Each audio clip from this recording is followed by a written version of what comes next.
Hola, soy David Salinas, psicólogo, escritor, a veces guionista y dramaturgo, casi todo el tiempo payaso. Y hoy vengo a hablarte de dos emociones que son la vergüenza y la culpa. ¿Por qué vengo a hablar de estas emociones? Porque últimamente he visto contenido en internet, en redes sociales, hablando de estas emociones, mencionando que bueno, que son como emociones inventadas, ¿no? Emociones que en algún momento nos hemos inventado y que pueden servir como herramienta de control, que nos hemos inventado para controlar a la gente, ¿no? Por lo tanto, le están dando una connotación negativa a estas emociones y consideraba importante aclarar que esto no es así o no del todo así o que no es así. Vaya, porque no es que sean emociones inventadas, es que simplemente son emociones que no son innatas, ¿vale? Es decir, emociones que hemos desarrollado a través de nuestro contacto, de nuestra relación con el entorno, con el ambiente. No nos las hemos inventado, pero es verdad que no vienen con nosotros cuando nacemos. Las únicas emociones innatas son la tristeza, la alegría, el asco, el miedo, la rabia y la sorpresa. ¿Vale? Es decir, tú a un bebé con un determinado estímulo le puedes provocar esas seis emociones, alguna de esas seis emociones. Lo puedes asustar, le puedes dar algo que le dé asco, le puedes provocar una sorpresa, le puedes provocar alegría con el juego, o le puedes provocar tristeza, ¿vale? O él mismo puede llegar a sentir tristeza ante la ausencia de algún estímulo. Esas son las seis emociones básicas o innatas que tenemos, que no son aprendidas, no las aprendemos.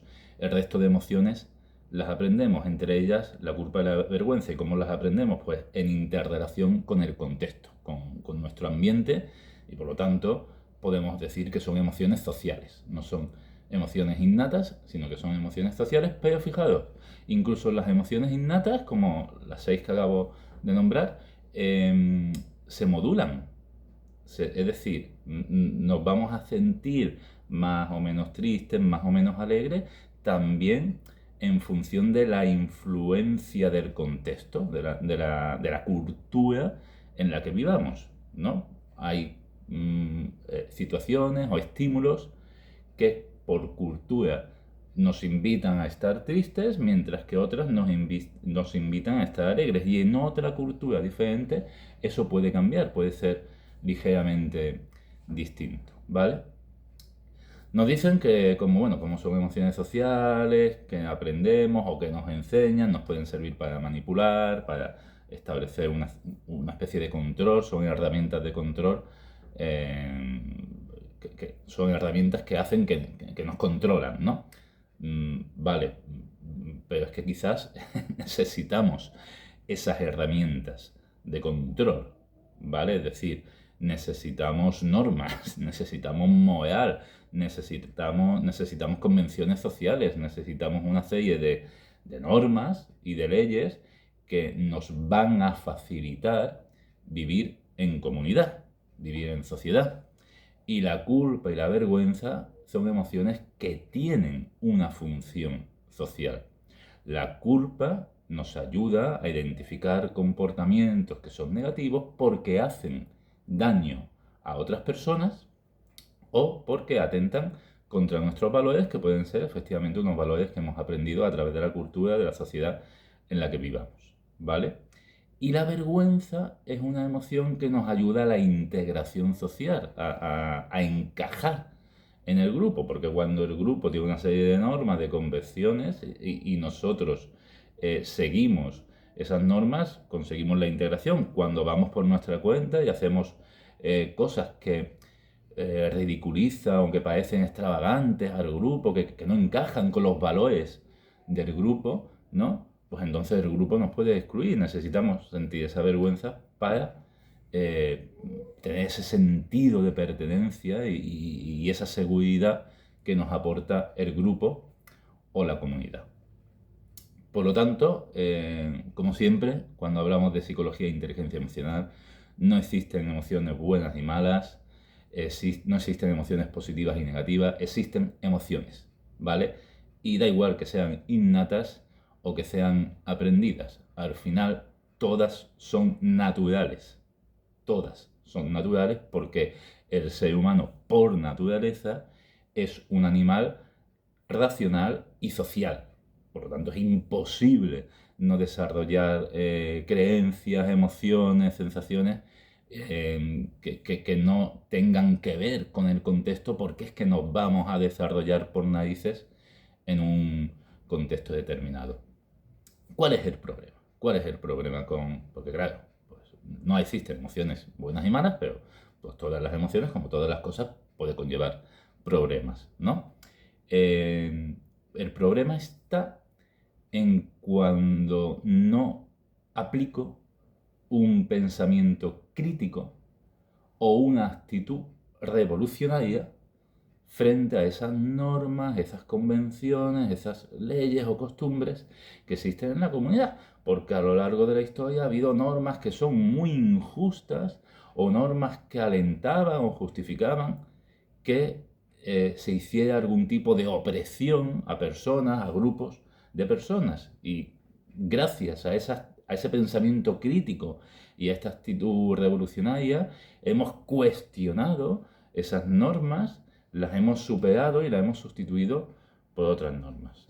Y siempre han existido a lo largo de la historia, pues acordaros de la esclavitud, por ejemplo, y siguen existiendo a día de hoy normas o, en fin, cosas que se hacen y que están mal y que se aceptan social y culturalmente, y que en un momento determinado nos daremos cuenta de que estaban mal y las cambiaremos, ¿vale? Y eso hoy sigue existiendo. Por lo tanto, a veces podemos llegar a sentir culpa y vergüenza y decir que estamos siendo controlados, y no estamos siendo controlados por el bien de la comunidad, ¿vale?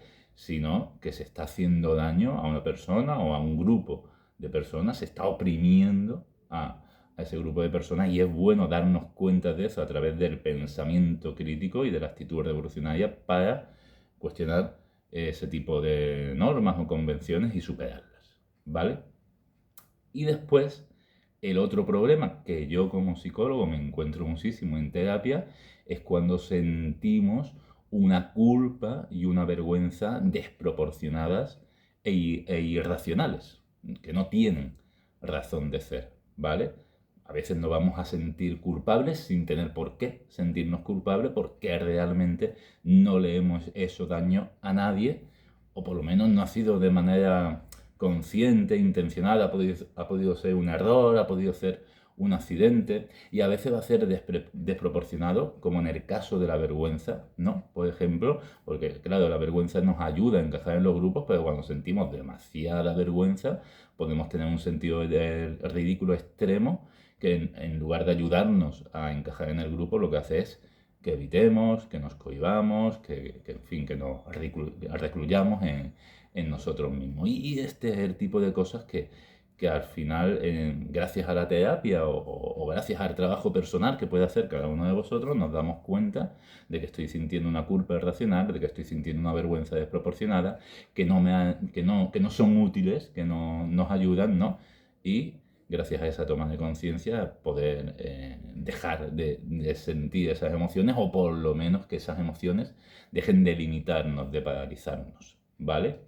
Por lo tanto, vergüenza y culpa sí, es bueno y es natural sentir vergüenza y culpa, pero acompañémosla de pensamiento crítico y actitud revolucionaria para cambiar las cosas que están mal y sustituirlas por cosas que están bien, y tengamos discernimiento para saber diferenciar una culpa y una vergüenza que son justificadas y que pueden llegar a hacernos útiles, ¿vale? De aquellas que son injustificadas, que son desproporcionadas, que son irracionales y que no son útiles, ¿de acuerdo? Pues esto es todo. Cuestiona todo lo que digo, que la duda nos acerca más a la verdad. Si te ha gustado el vídeo post, comenta, comparte, dale a like, suscríbete, bla, bla, bla. Si todavía no sabes qué leer este verano, pues aquí está mi libro, La dictadura de la felicidad. Un libro excelente para leer en agosto, y si tienes vacaciones en septiembre muchísimo mejor todavía. Y nos vemos en la próxima. Adiós.